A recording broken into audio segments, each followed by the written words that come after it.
Good evening, you're watching Estuary News. Coming up, we head to Barton to see whether a world record was broken with hand-knitted teddies. We meet a man who faced death but lived to tell the tale. And we ask your opinions about the new law coming to force banning smoking in vehicles carrying children. And we build up our strength as we head to the Barge Pulling Championships in Beverley.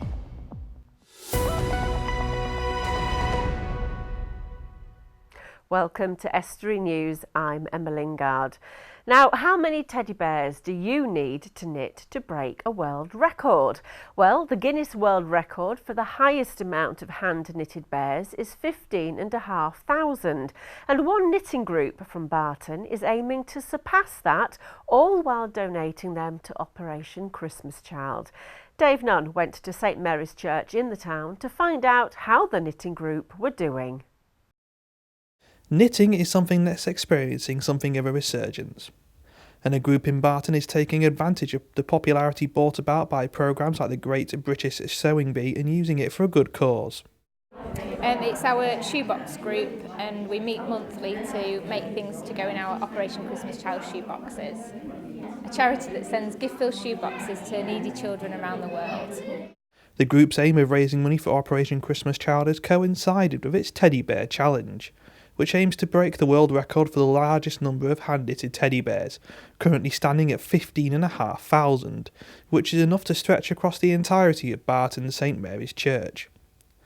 Beyond this, the group also provides a social setting for people of all ages to get together and enjoy something they have in common. We've been doing the shoeboxes for a couple of years, and we had a lot of enthusiastic helpers, and rather than everybody working in isolation at home, we thought it would be nice if we had a group that met up each month to share their enthusiasm and ideas, and so this is how we've evolved. You get to share ideas, network with each other, share each other's enthusiasm, enjoy a cup of tea together and a chat. It's just a really nice little community sort of base thing. The group is enthusiastic about its efforts to both directly support and indirectly raising the profile for Operation Christmas Child, and say it's something they'll be continuing for a number of years. It's really good. Everybody's really enthusiastic about it, and obviously it's such a great charity, so we're all really happy to help with it. We've not started packing yet, but we've got quite a lot of things sort of stored and made up now, so we're just getting the last few bits and bobs we need, and then we'll start packing this month. A Keelby man has praised the efforts of his 13-year-old son for saving his life. Simon Bryson was riding his bike in woods near Market Raisin with his son Ewan when he had a serious crash that resulted in multiple life-threatening injuries. He spent 10 weeks in hospital, but now he's out and is expected to make a full recovery. Dan Kemp went to meet him. A fractured neck, broken ribs, a punctured lung, fractured pelvis, a broken clavicle and pneumonia, and the list could go on.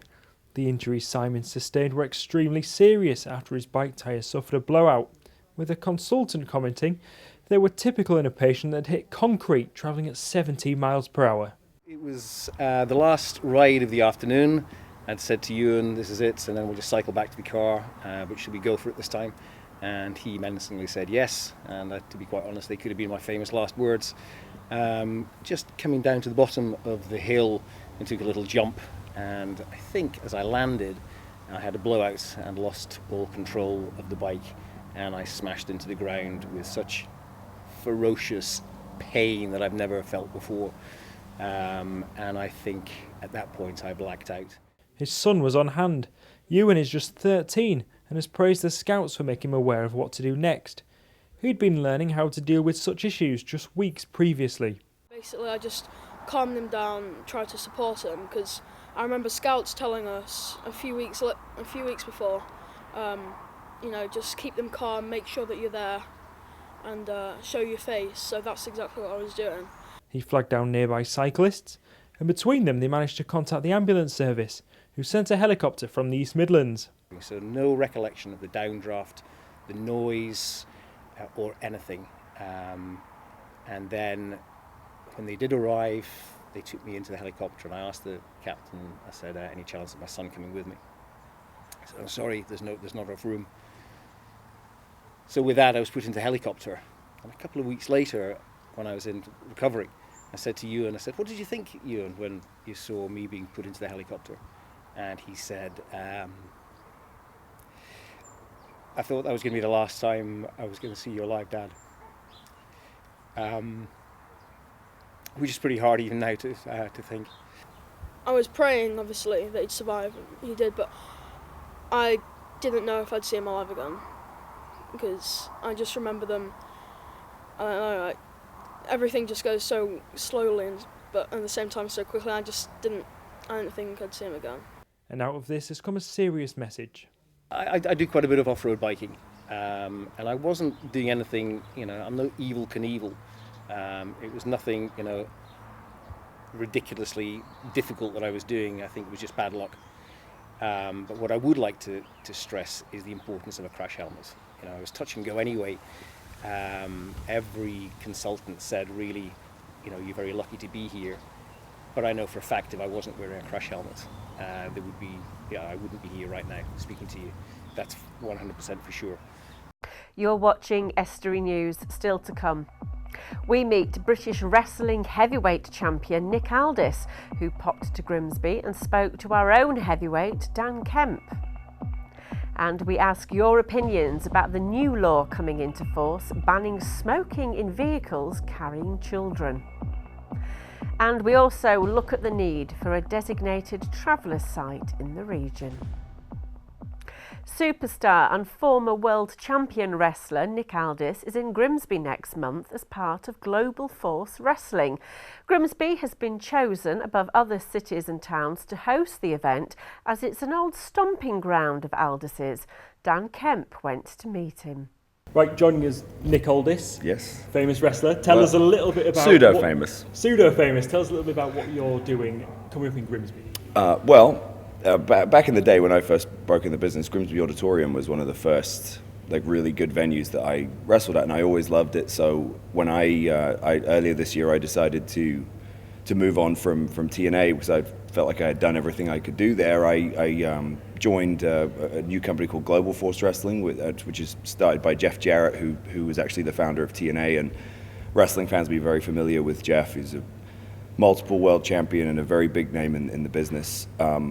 In my opinion, it's going to be the biggest lineup of, as far as star names for a wrestling show that Grimsby has ever had. But I've always had a real affection for this venue and this town. I always thought the fans here were fantastic and the atmosphere is great. So it's going to be our first ever UK live event is going to be here at the Auditorium on October 28th. The UK fans are as rabid as any wrestling fans in the world at the moment. And I just threw it out there and said, well, look, all of the big touring shows, with the big names, they always go to the major markets. They always go to Manchester and London and Belfast and Dublin and, Glasgow. And I said, there are so many great venues and so many great towns with great fans all over the country. Okay, we've been showing wrestling in Grimsby on our Freeview channel.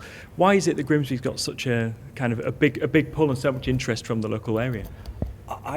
It's always hard to say, why a certain place takes to wrestling better than others, but we have kept up with a lot of the local promotions. We've been working closely with some of those local guys and hoping to sort of help showcase some of them too, and they've been a great help to us as far as creating some awareness for us in the local community. But I've never really been able to put my finger on why a certain town gets it more than others, but I do always remember that when I used to come here when I first got into the business, that this town always had that. They were just good fans. They were just into it. They were just, they weren't over opinionated. They just had fun, and they just came and enjoyed it and understood it for what it was, and were always great to us. Not everyone is into wrestling, I suppose. Why do you think people should come down and watch on the 28th?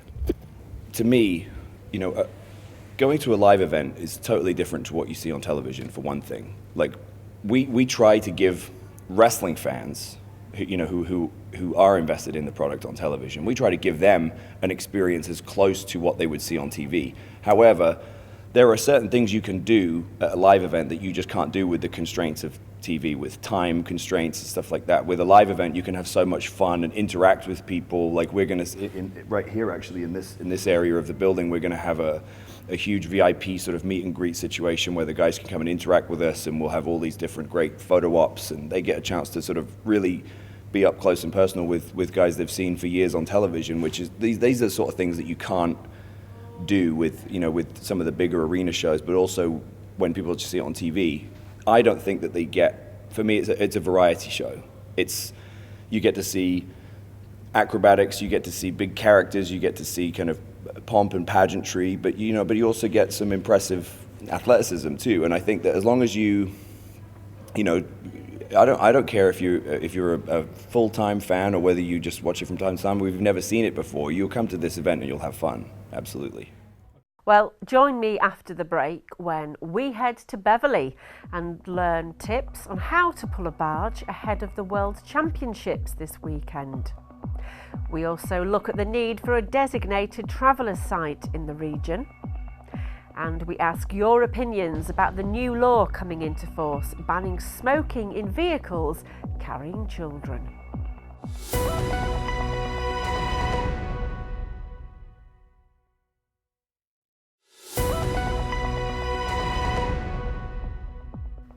Welcome back, you're watching Estuary News. Still to come, we head to Beverley and learn tips on how to pull a barge. And we look at the need for a designated traveller site in the area. Now, from October the 1st, it will be illegal to smoke in a vehicle with anyone under 18 present. It's being done to protect children from the dangers of second-hand smoke, which can put them at a risk of serious conditions, including cancer, bronchitis and pneumonia. We took to the streets to find out your opinion on this new law and whether it's enforceable. Yes. Yes, it is. Yeah, definitely. Children haven't got a choice, have they? No. Children have got no choice. Very good. Yeah, I've never ever smoked in my life. No. No, they should get rid of it altogether. But of course, it's money. It's taxes for the government, isn't it? I think that's perfect. But who's going to, shall we say, enforce it? It don't work. It won't work. Bit well out of cars and children's way, definitely. Thanks, brilliant. That's how it should be, really, yeah. Okay. Most important thing, children. Discrimination on the smokers, obviously it is bad for your health and that, but there's also adverse effects on e-cigarettes, and I don't think they'll be taken into consideration. They haven't got any say in it, so it's best that somebody sorts it out for them. I smoked when my kids was young and I regret it, so. They were one of the backbones of the Industrial Revolution, but as other methods of freight transit rose to prominence, barges were left behind. Now, the Beverley Barge Preservation Society is reliving the glory days of the vessel with a new twist by hosting the world's first barge pulling championships in the town with the Sinton barge, which was restored by the Society. We went along to hone our barge pulling techniques. Could you and 3 friends pull a 64-ton barge? Well, if you can, then the first ever World Barge Pulling Championships, taking place in Beverley this weekend, is the place for you. For the uninitiated, what exactly is barge pulling? Barge pulling is a competition to pull a 64-ton barge along Beverley Beck in the fastest possible time. Now, we've Googled this, and the reason it's called the World Barge Pulling Championships is because there isn't one, or there is one now. This is the very first. No one else in the world does this. For most people, myself included, pulling a 64-ton barge with help sounds like an almost impossible task. Brian says that getting the Sintan off the mark is the hardest part of the whole process, with it getting a bit easier afterwards. Well, as I say, it is 64 tons of it. 4 people will be pulling it. We'll attach ropes, obviously, for them to do that. The mechanics basically are, once you get it started, it's not a problem. It's getting it started that's the main issue. Just getting it pulled off the starting blocks, as it were, down to the finish line. And of course, when it gets down to the finish line, it could very well be moving at quite some speed.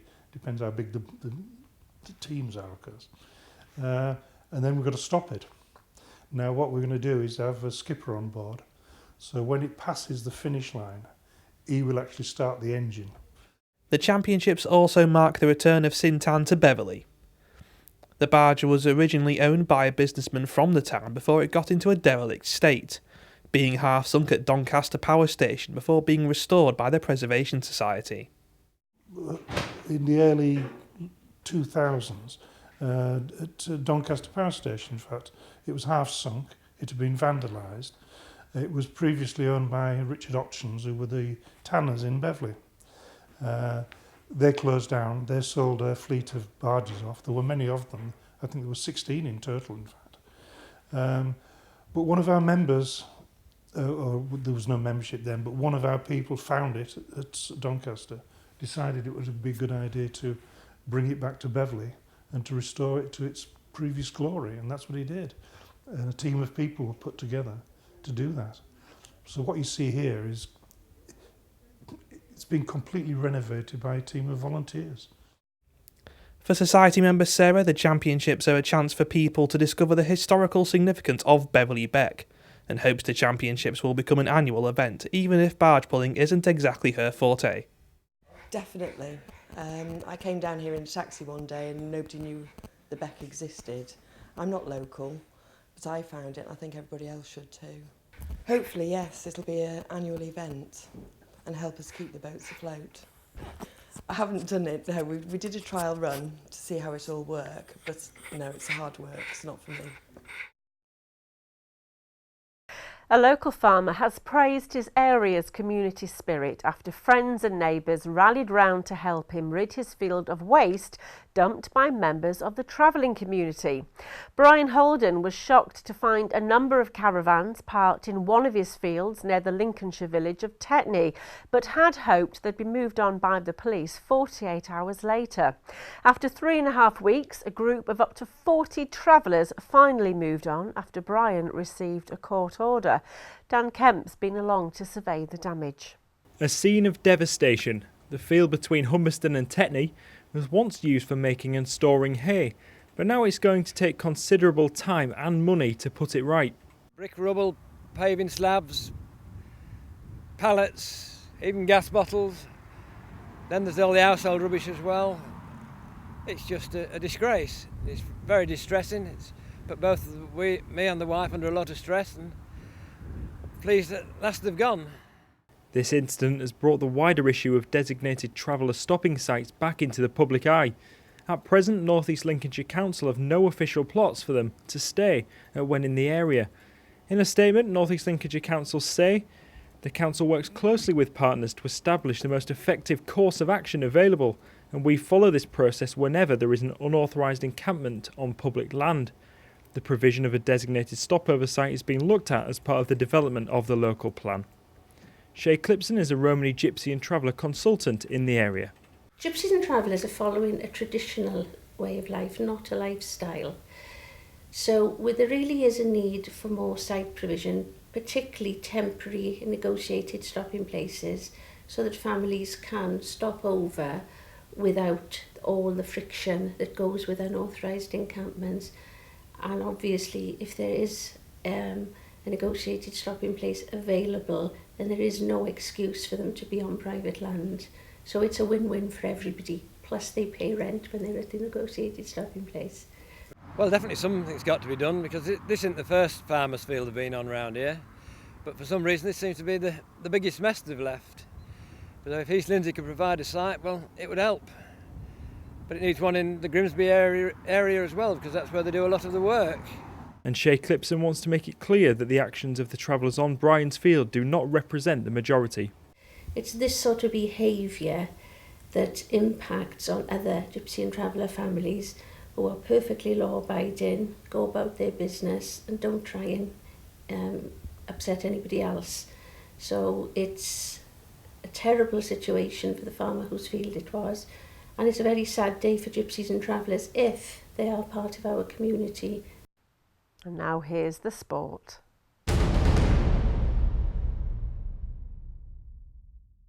Hull City host Blackburn Rovers tomorrow as they look to maintain their unbeaten home record. They return to Championship action, having beaten Premier League Swansea City in the Capital One Cup on Tuesday. Elsewhere, Scunthorpe United travel to Southend United on Saturday. The Irons' opponents are just 1 point above them in League One. Grimsby Town are at Southport in the National League, while North Ferriby United travel to Newton Aycliffe in the second qualifying round of this year's FA Cup. Back to Hull City now, and boss Steve Bruce has revealed the club were very close to signing Jordan Rhodes when in the Premier League. Rhodes comes up against Bruce tomorrow, and the City boss has been looking ahead to the clash. Well, they've been a little bit stop-start, and for what I've heard, they've been a little bit unfortunate. But they were convincing the last time out. They won 3-0 against Charlton. I watched the game yesterday. And of course, in their centre forward, they've arguably got the most outstanding player in the division. Meanwhile, Bruce has today confirmed that Jake Livermore will be included in the squad, but is yet to reveal if he'll start the game. Grimsby Town boss Paul Hurst has been assessing the areas he needs to strengthen, but admits he wants to give his existing players a chance after allowing Matt Robinson to return to Luton Town after his month loan spell. Midfield's one area, but I do want to try and give Craig Clay the opportunity and Craig Disley to get that partnership going again, and hopefully Scott's recovery continues well. But if there was any issues there, then again I think we're a little bit light in that area. Meanwhile, Hurst admits the National League is wide open going into tomorrow's game. The league is extremely tight. I looked at it yesterday, I forget what position, like 3 points for a team at the weekend that could catch us if we didn't get a result. I think it was something like 16th, and 3 points off the playoffs. So not an issue at all from me. It's the final weekend of the Rugby League season. Hull FC host Catalan Dragons at the KC on Sunday, whilst Hull KR are also at home, kicking off at the same time. The Robins host the Salford Red Devils, with both FC and KR now guaranteed a spot in next season's Super League. And finally for now, Rugby Union. Hull Ionians host Rosslyn Park at Brantingham Park, kick-off at 3 tomorrow. Elsewhere, Hull IUFC are at home and will welcome Ilkley, while Scunthorpe welcome Newport. And that's all your sport for now. Don't forget to get in contact with any sports stories you have for us. You can call 01472 31553, email sport@estuary.tv, or look for us on Facebook or Twitter. And that's all for the sport.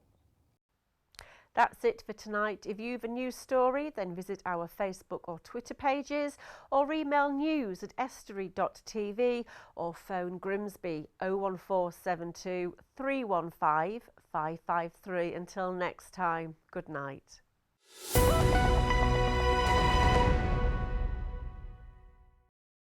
Estuary TV weather, sponsored by Grimsby Institute for a brighter future. Hello and welcome to Estuary TV's weather. Any cloud on Saturday will clear through the morning. Elsewhere though, it should feel pleasant in the light winds with maximum temperatures of 17 degrees. On Sunday it'll be fine and dry with settled conditions.